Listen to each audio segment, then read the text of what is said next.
درود پاک اللہم صلی علی سیدنا نبینا مولانا محمد معدن الجود والکرم وعلیہ وبارک وسلم۔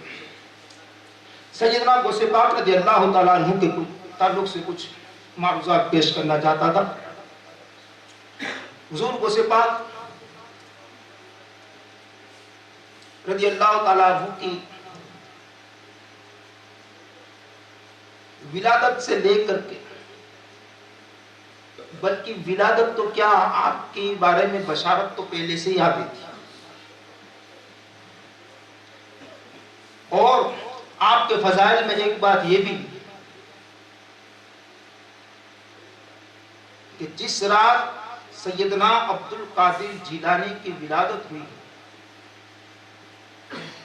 اللہ کے کرم سے اس وقت روئے زمین کے اوپر 1100 اولیاء کی ولادت بھی ہوئی۔ کتنے؟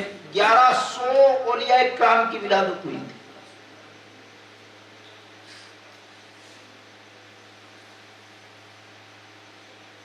اور آپ کے فضائل میں سیدنا غوث پاک رضی اللہ تعالیٰ عنہ، آپ کے مقام اور آپ کی عظمت کی شان یہ ہے، بچپن کا عالم، بچے ہجوم بنا کے کھیل رہے ہیں، ایک بیل آ جاتا ہے، بچوں نے اس بیل کو گھیر لیا، کوئی ادھر سے ٹورچر کر رہا ہے، کوئی ادھر سے ٹورچر کر رہا ہے، بچے اپنے انداز میں کھیلتے جا رہے ہیں، وہ بیل بھاگتا جا رہا ہے۔ حضرت غوث پاک رضی اللہ تعالیٰ عنہ کے بچپن کا زمانہ ہے، غوث پاک رضی اللہ تعالیٰ عنہ کا بچپن کا زمانہ ہے۔ ظاہر سی بات ہے کہ جہاں بہت سے زیادہ بچے کھیل رہے ہوں گے تو دوسرا بچہ اس طرف جانے کی جستجو کرے گا، دوسرا بچہ بچپنا، اپنا بھی بچپنا حاصل کرنا چاہتا ہے، اس طرف جانے کے لیے مائل ہوگا۔ سیدنا غوث پاک رضی اللہ تعالیٰ عنہ بھی اس مجمع کے اندر شامل ہوئے، سیدنا غوث پاک رضی اللہ تعالیٰ عنہ اس بچوں کے ہجوم میں شامل ہوئے اور اس بیل کی طرف آگے بڑھتے ہیں تو میرے بھائیوں، تاریخ گواہ ہے کہ وہ بیل اپنا منہ پھیرتا ہے اور فصیح زبان میں بولتا ہے کہ اے عبد القادر جیلانی، تم کو اس کام کے لیے نہیں بھیجا گیا۔ کیا کہا؟ تم کو اس کام کے لیے نہیں بھیجا گیا ہے۔ کون بول رہا ہے؟ ایک جانور بول رہا ہے، ایک بیل بول رہا ہے۔ میرے بھائیوں، لہذا آپ کو یوں ہوتا ہوگا کہ یہ بیل کیوں بولتے ہیں؟ یہ بیل بھی کوئی بول سکتا ہے؟ میں نے پہلے بھی کہا ہے کہ کرامت اور معجزہ وہی ہوتا ہے جو لوگوں کی عقل میں نہ آئے، جو لوگوں کی سمجھ میں نہ آئے۔ یہ اللہ کی قدرت بھی ہوتی ہے، معجزہ بھی ایسا ہی ہوتا ہے اور کرامت بھی ایسی ہوتی ہے کہ کوئی کہے جانور بولتا ہے، ارے بھائی جانور بولتا ہے تو بولتا ہے، لہذا اللہ چاہے تو کیا نہیں ہو سکتا، اللہ چاہے تو کیا نہیں۔ اس سے پہلے بھی جانور بولے ہیں، جیسے سرکار دو عالم سرور کائنات صلی اللہ تعالیٰ علیہ وسلم کے زمانے میں، لہذا اس وقت جو ہے ایک سرفرا تھا، اس نے جو ہے سفر کرنا شروع کیا، کس کے اوپر؟ بیل کے اوپر۔ کس کے اوپر؟ بیل کے اوپر۔ لیکن اس وقت لوگ سفر کس کے کیا کرتے تھے؟ گدھے پہ کیا کرتے تھے، کھچر پہ کیا کرتے تھے، گھوڑے پہ کیا کرتے تھے، اونٹوں پہ کیا کرتے تھے۔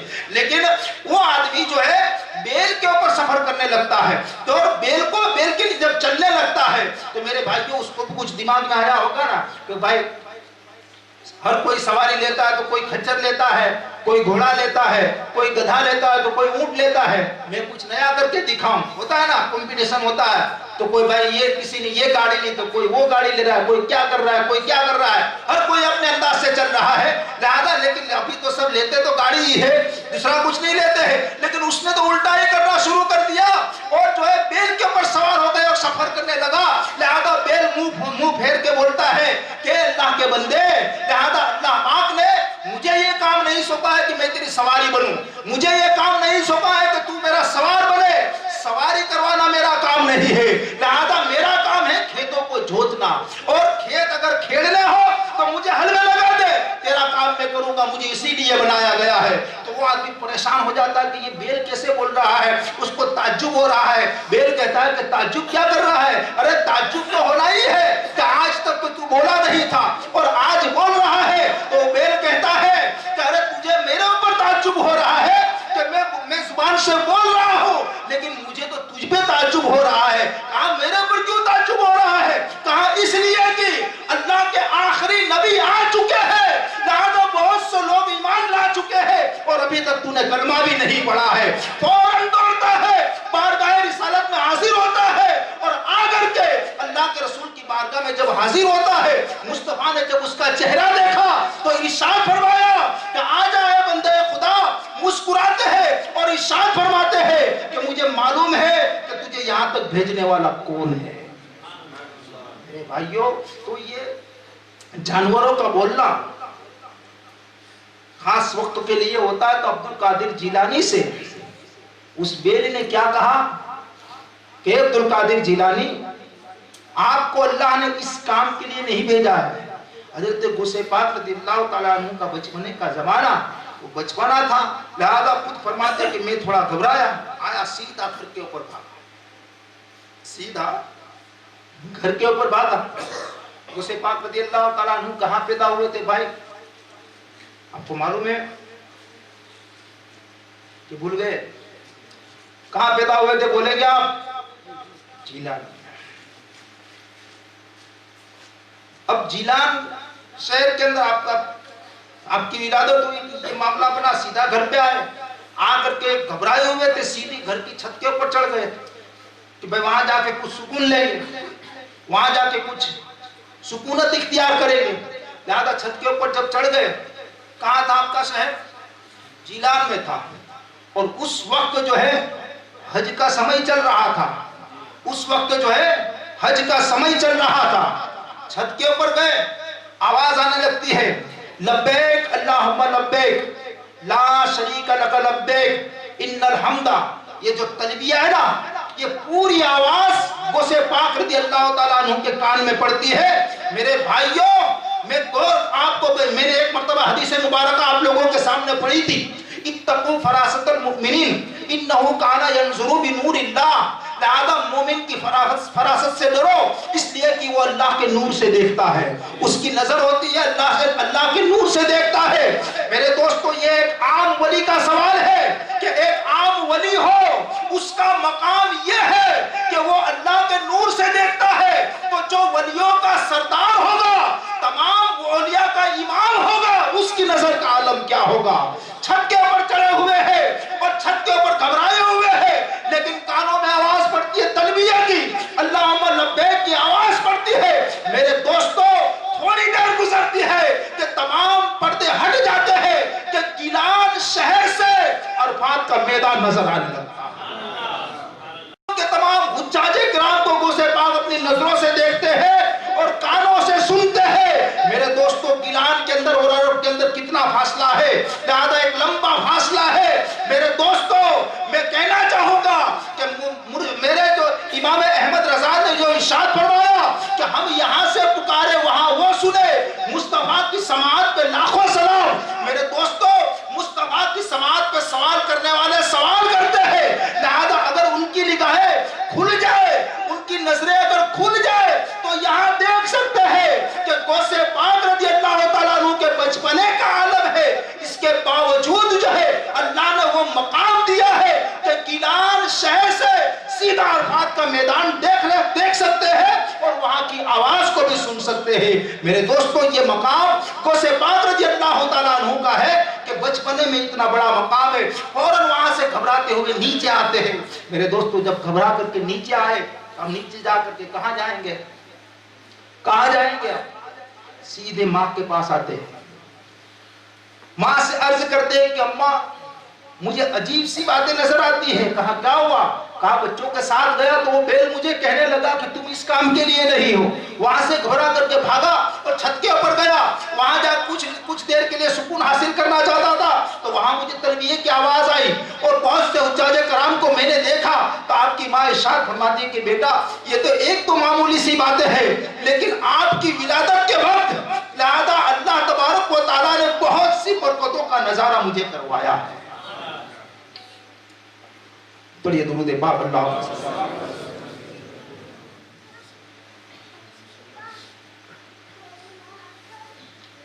تو سیدنا غوث پاک رضی اللہ تعالیٰ عنہ کی یہ شان ہے. اور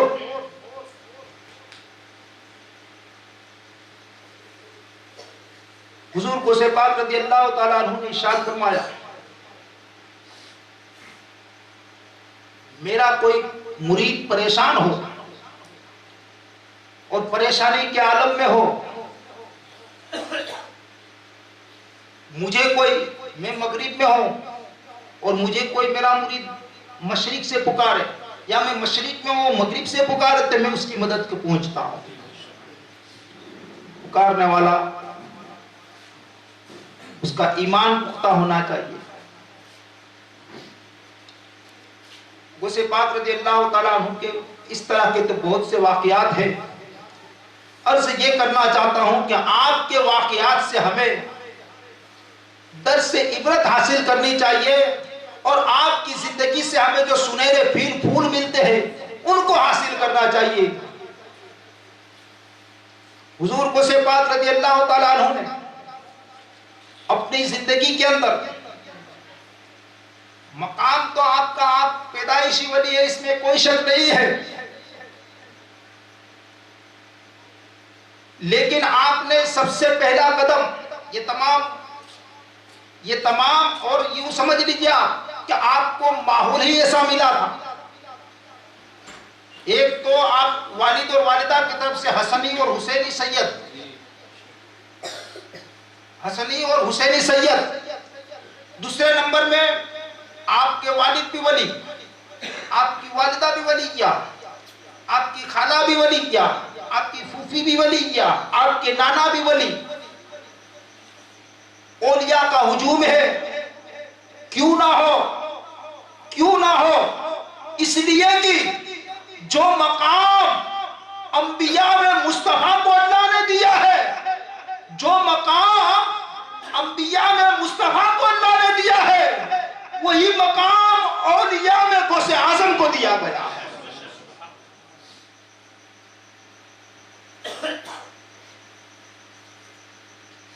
مقام کی بات آئی تو دیکھیے آپ، شاید آپ کی نظر سے یا آپ کے کانوں کی سماعت سے گزری ہو یہ بات۔ غوث پاک فرماتے ہیں کہ پہلے وہ بیان نہیں کرتے تھے،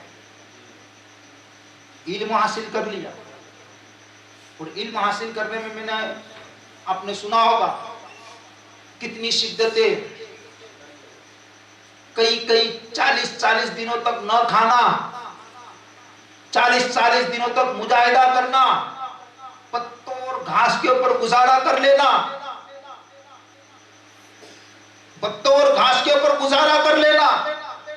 یہ ساری باتیں ہیں۔ اور خود فرماتے ہیں کہ جب یہ ماحول ہو جاتا فَإِنَّ مَعَ الْعُسْرِ يُسْرًا، ہر مشکل کے بعد آسانی ہے۔ غوث پاک رضی اللہ تعالیٰ عنہ تمام کٹھن منزلوں سے نکلنے کے بعد لوگوں کو ابھی بیان کرنا شروع نہیں کیا تھا، اللہ کے رسول سرور کائنات صلی اللہ تعالیٰ علیہ وسلم کی خواب میں زیارت ہوئی اور ارشاد فرمایا، اے میرے بیٹے عبد القادر، لوگوں کو بیان کیوں نہیں کرتے ہو؟ لوگوں کے سامنے خطاب کیوں نہیں کرتے ہو؟ حضور غوث پاک عرض کرتے ہیں کہ یا رسول اللہ، میں خطاب کیسے کروں گا؟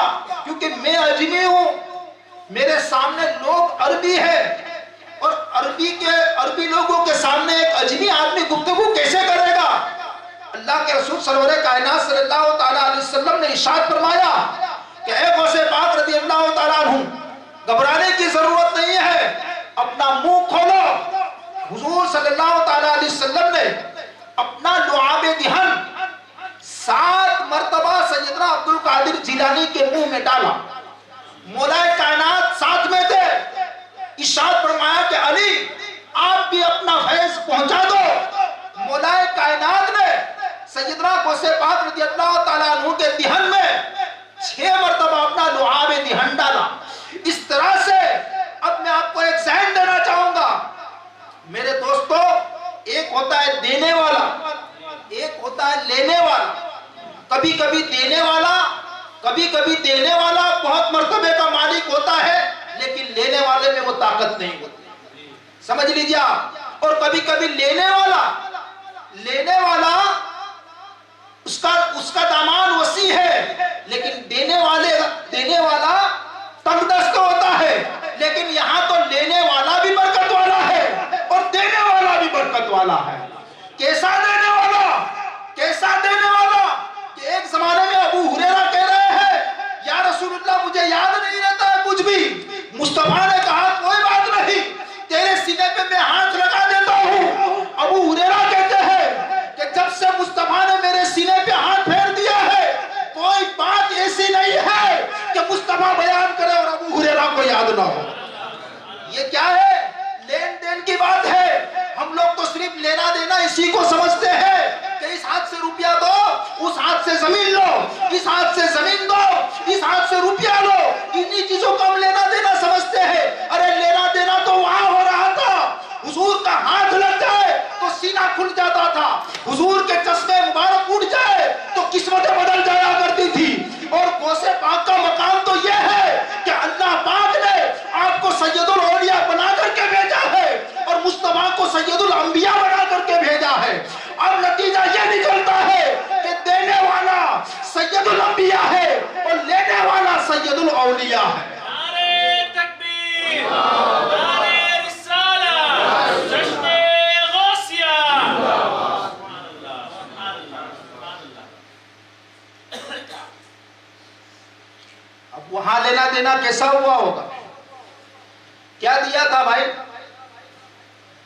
کہ عبد القادر تو میرا بیٹا ہے اس لیے جا، میں نے عرب کی زمین تیرے نام پہ کر دی. اپنا منہ کھول. ارے لعاب دہن، کبھی میں نے 12ویں شریف اس کے اوپر بات بھی کی ہے، شاید آپ کو یاد ہو یا نہ ہو. کھارے کنویں میں پڑ جاوے تو وہ میٹھا ہو جاوے، ٹوٹیلی ہڈی پہ لگ جاوے تو شفا یاب ہو جاوے کہ نہ ہو جاوے. سانپ کاٹ لے تو زہر اتر جاوے. بہت سی باتیں. اب وہ لعاب دہن کہاں گیا؟ غوث اعظم کے دہن میں گیا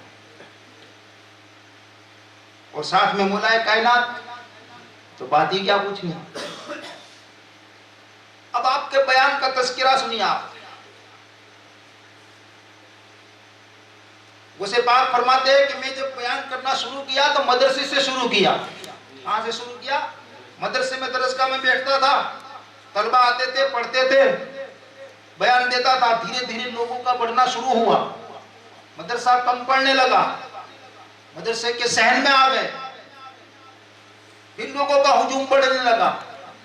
اتنا لوگوں کا ہجوم بڑھا، تاریخ میں بیان ہے کہ ایک ایک مجمع کے اندر 70 ہزار آدمیوں کا ہجوم ہوتا تھا. کیسے؟ 70 ہزار آدمیوں کا ہجوم ہوتا تھا. اور وہاں صرف ہجوم نہیں ہوتا تھا، ان 70 ہزار والے ہوتے تھے تو اللہ ہی جانتا ہے کتنے اللہ والے ہوتے تھے تو اللہ ہی جانتا ہے. اور تاریخ یہ بھی گواہ ہے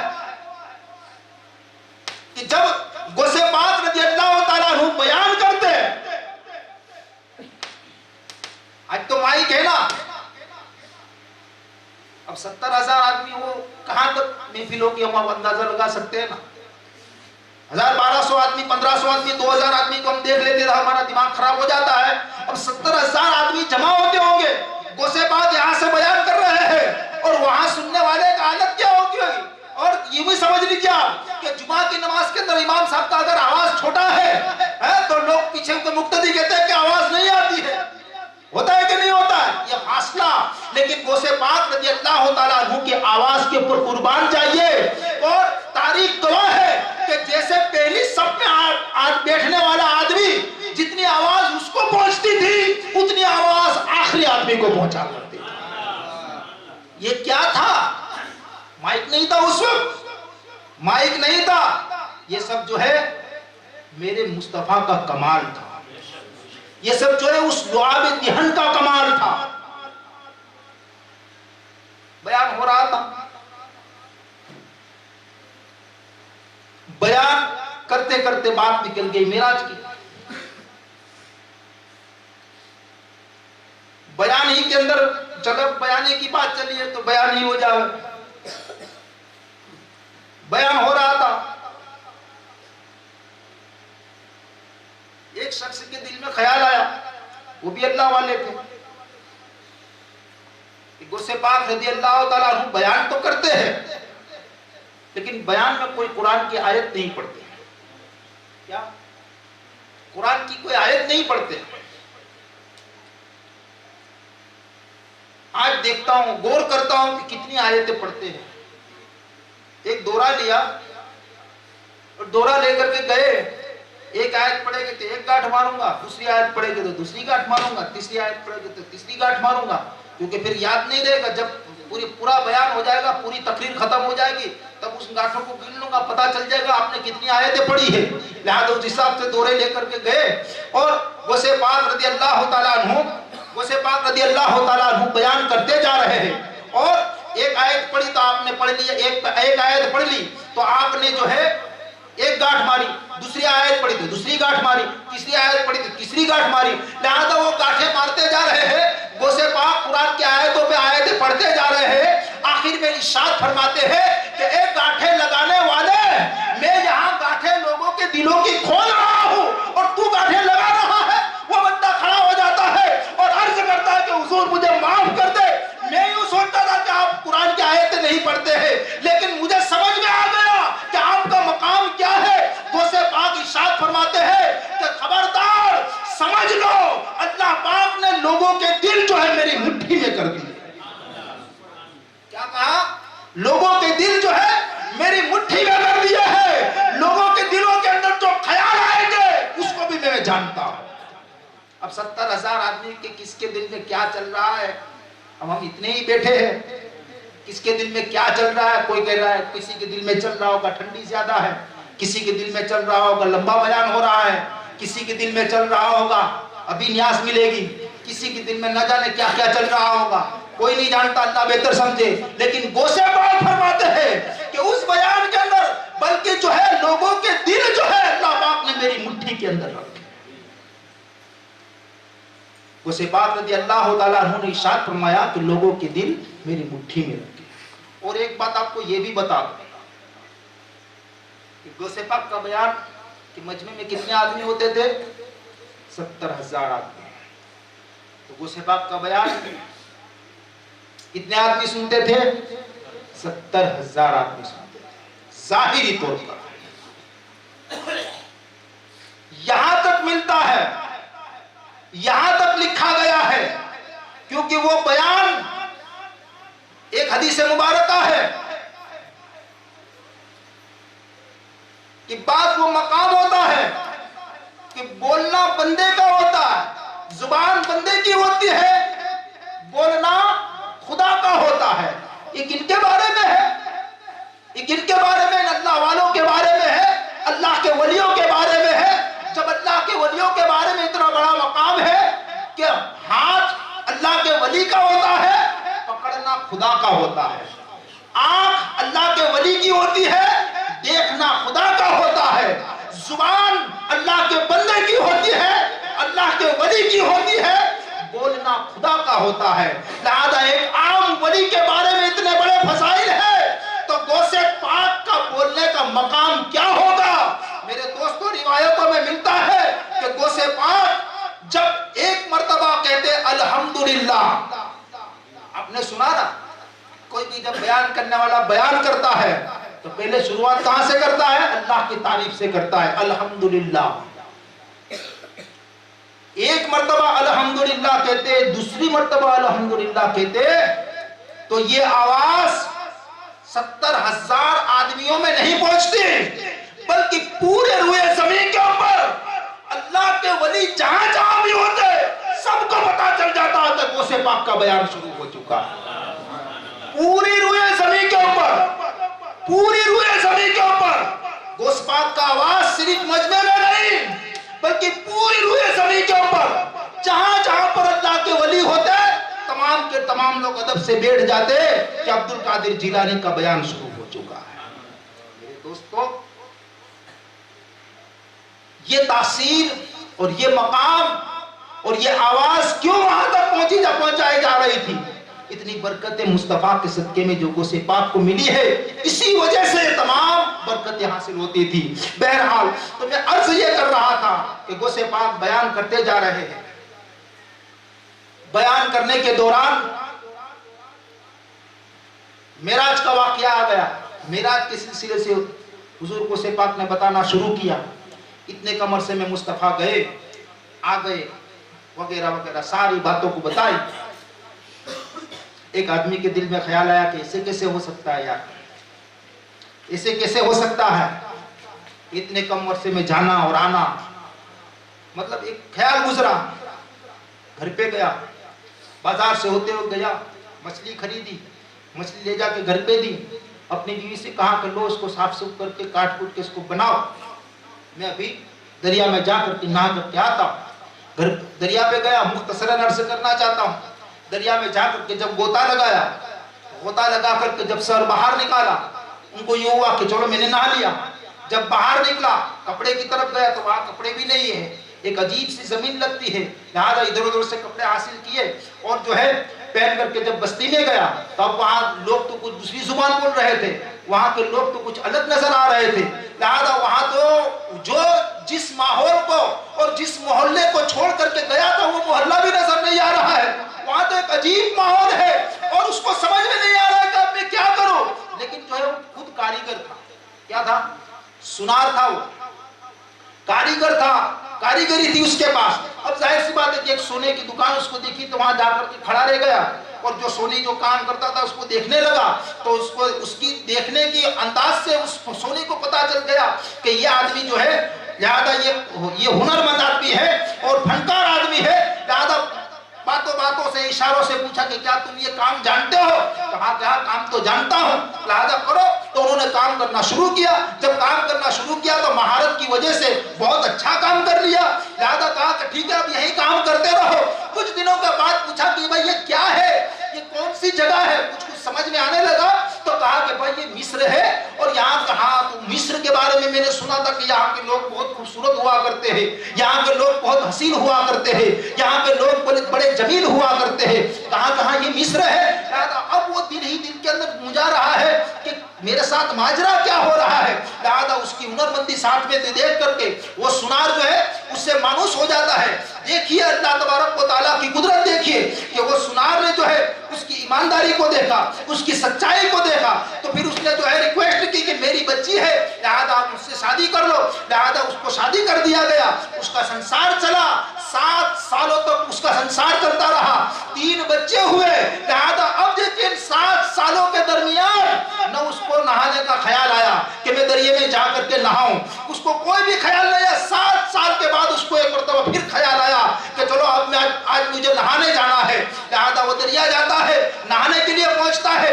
جب وہ نہانے کے لیے پہنچا، غوطہ لگایا اور غوطہ لگانے کے جب باہر نکلا تو اس منزل پہ پہنچا جہاں سے وہ 7 سال پہلے جو ہے غوطہ لگایا تھا۔ دیکھا تو کپڑے بھی وہی پڑے ہوئے ہیں، کپڑے پہنے اور جو ہے پھر اپنے گھر پہ آیا اور گھر پہ آ کر کے دیکھا تو کیا دیکھتا ہے کہ ابھی تو بیوی مچھی کاٹ رہی ہے، ابھی تو بیوی مچھی کاٹ رہی ہے، ابھی سالن بھی نہیں بنایا ہے۔ لہذا میرے دوستو لہذا وہ پریشان ہو جاتا ہے کہ یہ ماجرا کیا ہے، مجھے کچھ سمجھ میں نہیں آ رہا ہے۔ فوراً بازار میں بھاگتا ہے اور بھاگتے ہوئے سیدنا غوث پاک رضی اللہ تعالیٰ عنہ کی محفل میں حاضر ہوتا ہے تو دیکھا کہ محفل تو ایسی کی ایسی سجی ہوئی ہے، یہاں تو وہی لوگ بیٹھے ہوئے ہیں، یہاں تو سارا ماجرا ایسے کا ایسے ہی چل رہا ہے۔ غوث پاک رضی اللہ تعالیٰ عنہ نے جب اس کو دیکھا مسکرا دیا اور ارشاد فرمایا کہ بتا کیا ماجرا ہوا تیرے ساتھ؟ وہ کہہ رہا ہے کہ مجھے کچھ سمجھ میں نہیں آ رہا ہے۔ ارے کہاں سے سمجھ میں آئے گا، لہذا جیسے تو نے یہ دیکھا کہ یہاں جو چل رہا ہے اسی کے مطابق چل رہا ہے اور تو ایک 7 سال کا سنسار بسر کر کے تو چلا آیا ہے، لہذا جیسے وہ ہو سکتا ہے ایسے ہی معراج بھی مصطفیٰ کو ایسے ہی ہو سکتا ہے۔ یہ عملی طور پہ غوث پاک رضی اللہ تعالیٰ عنہ نے اس کو سمجھایا ہے۔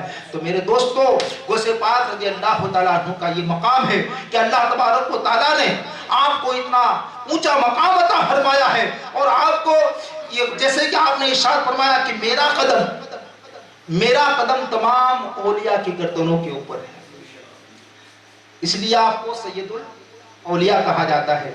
ایک آخری بات اس بیان کے تعلق سے عرض کر دوں، اس کے بعد گفتگو کو ختم کروں گا، ٹھنڈی بھی زیادہ ہے، درود پاک پڑھ لیجیے، اللہم صلی علی سیدنا نبینا مولانا محمد معدن الجود والکرم علیہ وبارک وسلم۔ میں نے پہلے کہا کہ آپ کے بیانوں کے اندر اللہ والوں کا بھی ہجوم ہوا کرتا ہے۔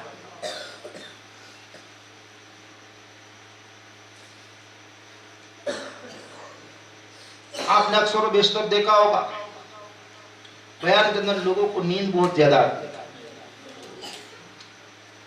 غوث پاک کے مجمع میں اللہ والے بھی ہوا کرتے تھے،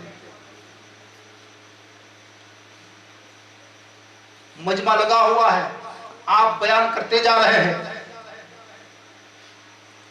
آپ کے مریدین میں سے ایک مرید سامنے بیٹھا ہے، اس کو نیند آ جاتی ہے، اس کی آنکھیں لگ جاتی ہے۔ جب وہ آدمی سو گیا، غوث پاک کا بیان جاری ہے، تمام لوگ سماعت فرما رہے ہیں، یکایک غوث پاک رضی اللہ تعالیٰ عنہ کھڑے ہو جاتے ہیں اور اتر کر کے وہ بندہ جو سو گیا تھا، جس کی آنکھیں بند ہو چکی تھی، اس کے سامنے جو ہے ادب سے کھڑے رہ جاتے۔ کیا ہوتا ہے؟ ادب سے کھڑے رہ جاتے، کچھ دیر کھڑے ہوتے ہیں۔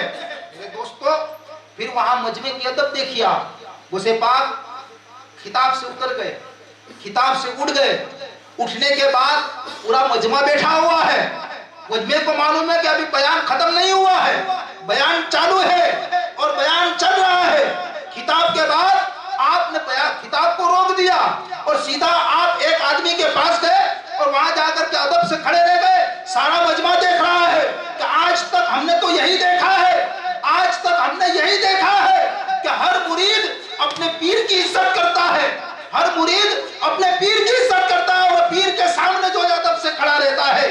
یہ ہم پہلی مرتبہ دیکھ رہے ہیں کہ ایک پیر ایک مرید کے سامنے ادب سے کھڑا رہ جاتا ہے۔ ظاہراً تو یہی دکھ رہا ہے۔ کچھ دیر غوث پاک رضی اللہ تعالیٰ عنہ ایسے ہی کھڑے رہے، جب ایسے ہی کھڑے رہ گئے اور جب تھوڑی دیر ہونے کے بعد سیدنا غوث پاک رضی اللہ تعالیٰ عنہ اپنے مقام پہ آنے لگتے ہیں تو وہ مرید جو سو گیا تھا اس کی آنکھ کھل جاتی ہے اور گھبرا جاتا ہے۔ جب آنکھیں کھلتی ہے تو غوث پاک کو سامنے پاتا ہے، گھبرا جاتا ہے، ادب سے کھڑا ہو جاتا ہے۔ جب غوث پاک رضی اللہ تعالیٰ عنہ نے اس کو کھڑا ہوتا دیکھا، آپ اپنے مقام پہ چلے آتے ہیں، کچھ دیر سکوت طاری رہتا ہے، ہر کوئی اپنی اپنی جگہ کے اوپر خاموش ہو جاتا ہے کہ مریدین میں سے کسی نے سوال کیا کہ اے مرشد کامل، آپ ہمیں بتائیے، یہ ماجرا ہمیں سمجھ میں نہیں آیا ہے، آج تک ہماری نگاہوں نے یہی دیکھا ہے کہ ہر مرید اپنے پیر کے سامنے جو ہے ادب سے کھڑا رہتا ہے، لیکن آج ہم نے آپ کو جو ہے ایک مرید کے سامنے ادب سے کھڑا ہوتے ہوئے دیکھا ہے، ماجرا کیا ہے؟ سیدنا غوث پاک رضی اللہ تعالیٰ عنہ، اب آپ کی علم کو دیکھیے، آپ کی نظر کو دیکھیے، آپ کہ آپ کہاں کہاں دیکھتے ہیں، آپ کی نظر کہاں کہاں ہوتی ہے۔ بیان کون فرما رہا تھا؟ بیان غوث پاک فرما رہے تھے، سو کون رہا تھا؟ ایک مرید سو رہا تھا۔ لوگوں نے جب سوال کیا تو آپ نے ارشاد فرمایا کہ لوگوں یہ سوال مجھ سے مت کرو، اس اللہ کے بندے سے پوچھو کیا ہوا ہے۔ لہذا جب اس سے پوچھا گیا تو اس نے بتایا غوث پاک کی محفل میں میں حاضر تھا اور اس محفل کے اندر میری آنکھ لگ جاتی ہے، اور جب آنکھ لگ جائی، جب میں سو گیا تو میری قسمت نے انگڑائی لی، مصطفیٰ کا دیدار مجھے ہوا، حضور کی زیارت ہوئی۔ میرے دوستو، جو ایک امتی اور ایک عاشق جب سو جائے اور مصطفیٰ کا دیدار ہو جائے تو اس پھر وہ نیند کھلنے والی نہیں ہوتی ہے۔ لہذا وہ عاشق یہی چاہے گا کہ میں سوتا رہوں، حضور کا دیدار کرتا رہوں، میں سوتا رہوں، چہرے والضحیٰ کی زیارت کرتا رہوں، مجھے نیند آتی رہے، مصطفیٰ کا دیدار ہوتا رہے۔ میرے دوستو، غوث پاک رضی اللہ تعالیٰ عنہ کی شان کے اوپر قربان جائیے کہ خواب وہ دیکھ رہا ہے، خواب وہ دیکھ رہا ہے، لیکن غوث پاک جانتے ہیں کہ یہ خواب میں کیا دیکھ رہا ہے۔ لہذا جب انہوں نے دیکھ لیا، خواب وہ بندہ دیکھ رہا تھا، خواب میں کیا دیکھ رہا تھا؟ حضور کی زیارت کر رہا تھا۔ سیدنا غوث پاک کو پتہ چل جاتا ہے کہ حضور کی آمد ہو چکی ہے، لہذا حضور اس کے خواب میں آئے ہیں۔ اب یہ نہیں دیکھا جا رہا ہے کہ یہ میرا مرید ہے، بلکہ یہ دیکھا جا رہا ہے کہ اس کے جو خواب میں آئے ہیں وہ میرا آقا ہے، وہ میرا آقا ہے۔ غوث پاک رضی اللہ تعالیٰ عنہ کی بصارت کے اوپر قربان جائیے۔ ہم تو قریب ہو کس کے دل میں کیا ہے، آنکھیں بند کر کے کون کیا دیکھ رہا ہے، کون کیا سن رہا ہے، ہم نہیں جانتے، لیکن جس سے غوث پاک نے ارشاد فرمایا لوگوں کی دل میرے مٹھی میں ہے، لہذا مومن کی نظر کہاں تک پہنچتی ہے اور کہاں تک دیکھتا ہے، اللہ تبارک و تعالیٰ ان کا مقام بہت بلند رکھتا ہے۔ میرے بھائیوں، میں دعا گو ہوں کہ ماحول کو اسے ہی آپ لوگ بنا کر کے رکھیں، لہذا مسجدوں کے اندر نمازوں کی پابندی کریں، ماحول کے اندر تبدیلی آنے نہ دے، لہذا جتنا ہو سکے جمعہ کی نماز کی پابندی کرو، 5 وقت کی نماز کی پابندی کرو، حتی الامکان جتنا ہو سکے اتنی نمازوں کی پابندی کرو، دین کے اوپر اور ایمان کو جتنا مضبوط رکھو گے، آج ہمارا ایمان مضبوط ہوگا، آج ہمارا عمل مضبوط ہوگا تو ہماری آنے والی نسلوں کا ایمان و عمل مضبوط ہوگا۔ لہذا ہماری ذمہ داری بنتی ہے کہ ہم اپنے آنے والی نسلوں کے ایمان کو مضبوط بنائیں۔ ہم کب بنا سکیں گے؟ جب ہمارا ایمان مضبوط ہوگا۔ بہرحال اللہ تبارک و تعالیٰ مجھے اور آپ کو عمل کرنے کی توفیق عطا فرمائے۔ استغفر اللہ ربی من کل ذنب و خطیئۃ و اتوب الیہ، لا الہ الا اللہ محمد رسول اللہ صلی اللہ علیہ وسلم، صلاۃ و سلام کے لیے کھڑے۔ آپ کا تشریف لانا